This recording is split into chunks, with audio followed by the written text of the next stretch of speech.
thing you want to do, like when you get new colors or you're not familiar with the colors, is doing color swatches. So I'm going to start with permanent yellow deep. So that's permanent yellow deep. Vermilion. There you go. Burnt sienna. Crimson lake. Cobalt blue hue. And viridian hue. So this is what the colors look like. Once you create swatches, it's much easier to see what the colors look like on the paper when they are more diluted with water and less diluted with water. So when I do this, I can easily see what the colors will look like once they are more transparent. And this is a granulated color, for example, cobalt blue hue. First thing, let's draw a horizon line. So I want the sky to be quite large, so I'm just gonna create a line right here. There you go. I'm using a Casanel 24 size flat brush. This is Da Vinci's brush. You need to wet the paper for 3 to 4 minutes. What I'm going to do is start working on the top, from the top part of the sky. So we're going to go down. So this is my cobalt blue hue. I want to grab like a heavy cream-like ratio between water and paint. Something like this that feels a little thicker, but make sure that the paint is diluted with water. And start right from the top. If it feels like you have too much water, wipe your brush on a towel and grab that thicker paint and apply it from the top. We're gonna go down. While we grab some of this viridian hue. So now there's viridian hue and some of that cobalt blue that we've been using already. And now we have a nice transition between the colors. I'm going to grab a little more of that viridian hue. You can also add a little bit of yellow to your blue, and that will change the shade into more like a blue-green. Make sure you leave some parts lighter in the sky. Again, those are going to be your clouds. And then I'm going to grab a little more of that. This is my cobalt blue hue.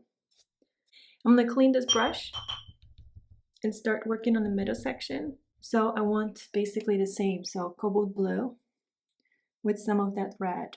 So it's like a blue violet, but the very light shade of it. Just the light value, not too much of it. And again, the lighter areas are going to be my clouds. Making it all smooth. So I'm going to put this, or to clean my brush and grab this red that I have, viridian. I'm sorry, this is vermilion. Some of the red, and then the yellow. I'm not trying to mix them too much, but I do want to show that there's that yellow in there. And the ratio is kind of like heavy cream, but it's just I don't have that much paint on my brush. And now I'm going to grab some, I guess a little more of the yellow with that red.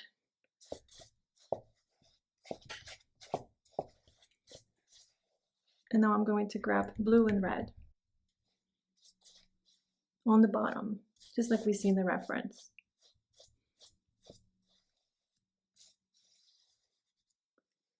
More red, and this is water. I can show some movement as well, but the water is pretty still. I'm gonna make this a little darker. So cream top-like ratio between water and paint, and some of the red, and just towards the bottom. So one thing we could do is add the reflections on the bottom. So for that, we want to grab like a stiffer brush, and we want to grab like a heavier ratio between water and paint. So more like something that feels like cream. So I'm going to grab the burnt sienna, some of the vermilion, burnt sienna, yellow, crimson lake, and that will kind of start feeling more like what we see in the reference. But don't mix the colors too much on the palette, and also some blue on the side here. So I'm going to start from the left, which is much darker, the reflections. So cream top-like ratio between water and paint. And keep going towards the right side. Unless you're left-handed, then I guess you would start from the left side. And this side is more orange, so I'm going to grab a little more yellow. So the yellow is the permanent yellow deep that I am using. And you can go all the way to the horizon line for now, because first of all, we are going to add the second layer.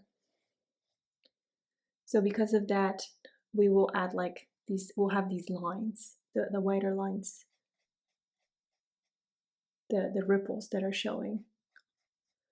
So a little more here. I don't have to really match to what I see in the reference when it comes to these reflections, because it's up to me like how I'm going to add that foliage on top, the landscape part. So you can pull the paint down, or you can just kind of go to the right or left. And then you can also lift your paper so the paper drips down a bit like this. So you can do that as well, but you can control it even if you just go through it with a damp brush. I'm gonna grab a little more paint.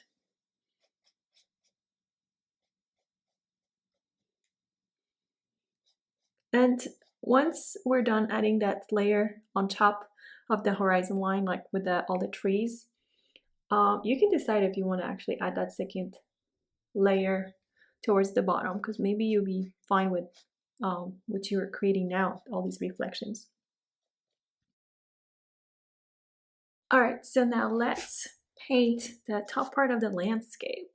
And what we're gonna do is focus on the lightest colors that we see first, which is like that part behind a little bit. So those are the lightest values.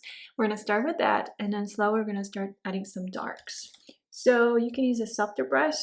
I suggest using a softer brush. I'm gonna use my long quill size 2. I'm gonna dip it in water and grab this yellow again, some of the burnt sienna, for example, some red, feel it out, and then we'll start working on this part here. And if it makes it easier, you can do something like this.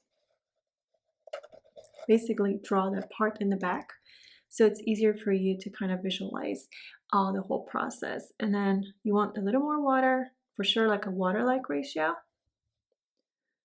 This is that part, and it feels like I need some blue actually on top. That makes more sense. So I just add a little bit of blue. Now try your best to mix colors on the paper. Otherwise it's super easy to get into muddiness. So I added a little more red with that blue, and I'm gonna grab like a heavy cream-like ratio between water and paint. So there's my red, blue, and then let's add some burnt sienna, but way more of that burnt sienna and blue. There you go. And then I'm gonna go for these darkest parts, and then I want to separate the top part from the more like in the foreground part. So more of that blue and then burnt sienna. And this is like a cream top like ratio, but it became a little too blue. So I just grab more red, even more of the burnt sienna, I'd say. And just the bottom, just as we're shaping it. So we're gonna add the same colors. So this is my burnt sienna, some of the red. Of course, this is not clean anymore. So you gotta be careful so the colors don't become muddy. So I'm still trying to grab like the cleaner colors. So something like this. And then I want this to be quite diluted with water, so more like a water-like ratio. Don't touch the top, what you just painted. I'm gonna wipe my brush on a towel just so I don't have too much paint, and I'll do a little bit of dry brushing. Once you wipe your brush on a towel, it'll feel like dry brushing. So try to leave like white lines in between in a way. So you kind of lock your arm a little bit. You kind of go in one position, or one direction, sorry. So again, I cannot touch the top part. And we want to match it in a way to the top. And I'm adding a little more color on the bottom. And that's pretty much it. Okay, next step is to paint that tree, but I can't actually do the tree yet because this is wet. So we can do something else. For example, we can add some grass from the bottom and we can paint the birds. But I'm gonna wait for the birds till this is dry because I want to be able to place my arm in there. So this is the blue, burnt sienna blue, some vermilion, all the colors. So when you have a limited palette, like with a set like this, you always will get pretty much blue, red, yellow.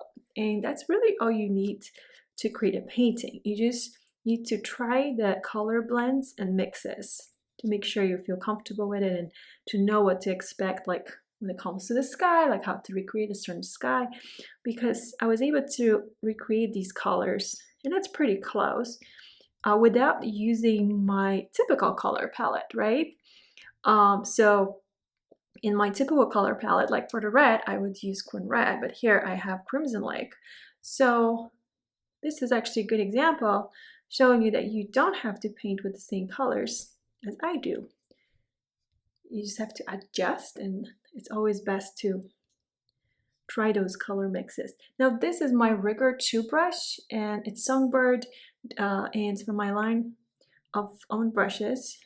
And this is the brush I use for like these grass strokes or whenever I paint animals. And just to recreate some grass. It just depends how much you want of it and if you want any of it. There's a rock in the reference, but I'm not crazy about it, so I'm just gonna skip it. I'm gonna add some birds. We're gonna finish the tree, and that's pretty much it for this simple landscape painting. So I'm gonna clean my brush, but I want this to be between water milk like ratio. I am gonna add this tree wet on dry. So the tree is kind of to the right, and you don't want to have these colors perfectly mixed, right? You want to mix them on the peak where the colors, so just try not to mix these colors too much on the palette. And then just like this tree has these branches, nothing needs to be perfect. Actually, I feel like there's birds on this tree. Yep, the more I zoomed in onto that reference, the more I realized there's like birds in the background, more like behind those birds. And then now I see some birds on these tree branches. I can do the same thing, I guess. Although it's hard to see, but I'll create an illusion. And how do we connect this part so it looks natural? We want to clean our brushes, wipe it on a towel, and just soften on the bottom. I'm gonna zoom out so we can see the whole thing. All right, so thank you so much for your time, and please let me know if you have any questions.